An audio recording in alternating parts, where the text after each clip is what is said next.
Pemerintah daerah Melawi melalui Dinas Kesehatan bersama Wahana Visi Indonesia, WVI, gelar pelatihan Komite Air kepada Desa Kahya, Desa Bemban Permai, Desa Nyangau, Dusun Sempotir, Kecamatan Ela Hilir, Desa Tanjung Paoh, Desa Nangamen, Kecamatan Pinoh Utara, di Aula Hotel Cantika Nangapinoh. Pelatihan Komite Air bertujuan agar masyarakat mampu mengolah fasilitas dan sumber air yang tersedia, sumber informasi pengelolaan air yang aman dan sehat, keberlanjutan dari fasilitas dan sistem yang sudah dibangun. Tujuan kegiatan ini juga untuk melatih komite air yang ada di 5 desa dampingan Wahana Visi Indonesia di Melawi untuk bisa membangun sistem manajemen air yang komprehensif mulai dari pengetahuan terkait kondisi air, sumber air dan jaringan air yang digunakan, ucap Margareta Siregar. Masyarakat yang ada di wilayah dampingan Wahana Visi memiliki kelompok yang secara khusus akan memperhatikan kondisi air dan sanitasi yang ada di wilayah mereka masing-masing. Jadi harapannya Bapak Ibu komite air ini bisa berlanjut setelah Bapak Ibu melakukan pelatihan hari ini.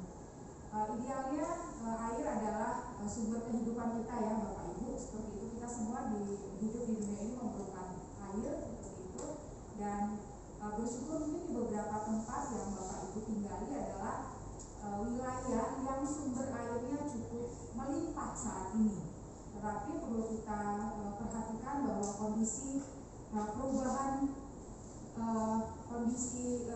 perubahan iklim itu juga sebenarnya ada potensi ke depannya kita juga akan mengalami kesulitan air seperti itu, sehingga saat air yang melimpah saat ini tidak dikelola dengan baik, mungkin dampaknya tidak bisa kita rasakan dalam 1-2 hari ke depan Bapak Ibu, tetapi mungkin untuk anak cucu kita ke depan 10-15 tahun ke depan seperti itu. Sehingga mulai dari sekarang idealnya kita juga sudah memperhatikan bagaimana kita melakukan manajemen air dan juga sanitasi yang ada di wilayah kita.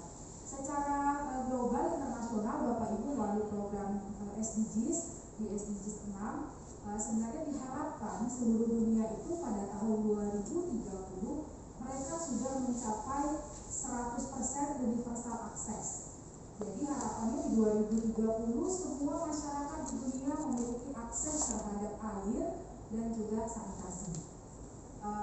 Kita di Kalimantan Barat merupakan wilayah yang sebenarnya dikepung oleh sungai Bapak Ibu.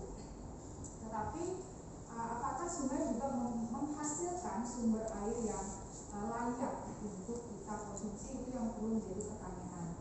Nah lalu kondisi yang kedua Bapak Ibu, Kabupaten Melawi merupakan kabupaten yang melakukan program percepatan penurunan stunting ya Ibu, seperti itu. Dan ada korelasi Bapak Ibu ketersediaan air dan sanitasi terkait dengan stunting. Saya sering membicarakan ini kalau mungkin bertemu dengan Bapak Ibu ya. Jadi di wilayah kita untuk akses air yang mungkin kita lihat airnya sudah air yang bening seperti itu, kita berpikir bahwa air itu cukup layak untuk dikonsumsi karena kan sudah tidak berwarna, tidak berbau dan tidak berasal. Tetapi Bapak Ibu untuk akses air yang mungkin gravitasi dengan pipanisasi, jangan lupa bahwa ada jarak antara sumber air awal sampai air itu ke rumah kita masing-masing. Nah itu yang kita tidak tahu tuh apa yang terjadi di perjalanan air dari sumber air awal sampai ke rumah kita seperti itu, sehingga saat itu tidak diolah dan kita minum langsung seperti itu Bapak Ibu, kita sering sebutnya air hidup, bisa jadi ada kontaminasi bakteri atau hal-hal yang tidak layak untuk kita konsumsi. Kalau kita orang dewasa Bapak Ibu, mungkin dampaknya tidak terlalu terlihat. Kenapa?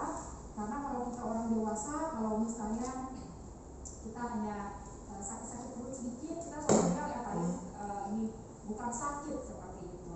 Konteksnya kalau kita di desa pasti mengatakan sakit itu saat sudah harus pergi ke dokter, saat sudah nggak bisa bangun lagi dari tempat tidur, itu kita anggap sakit seperti itu. Tapi kalau misalnya hanya sakit-sakit perut sedikit, mungkin kita nggak peka.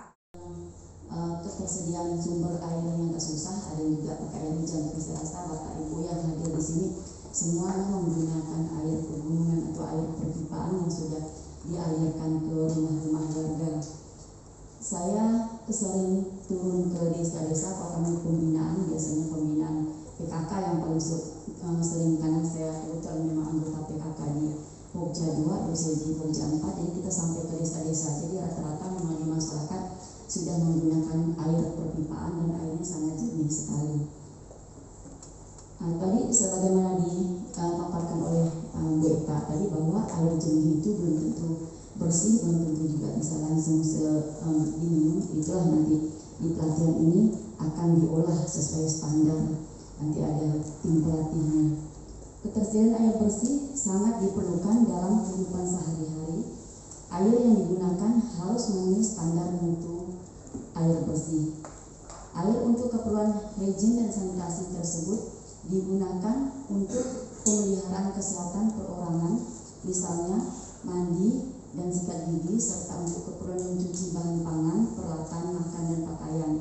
Selain itu, untuk keperluan higien sanitasi dapat digunakan sebagai air baku, air untuk diminum. Cuman sebagai air baku, air untuk diminum inilah yang harus diolah lagi.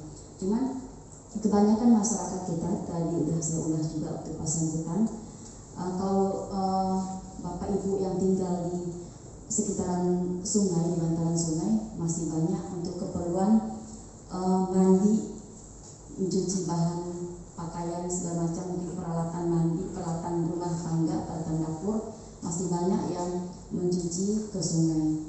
Tapi di sini perlu saya tekankan, kalau kita tersedia air di rumah, seharusnya tidak perlu mencuci peralatan untuk peralatan rumah tangga ke sungai. Lebih enak, lebih bagus kita mencuci di rumah.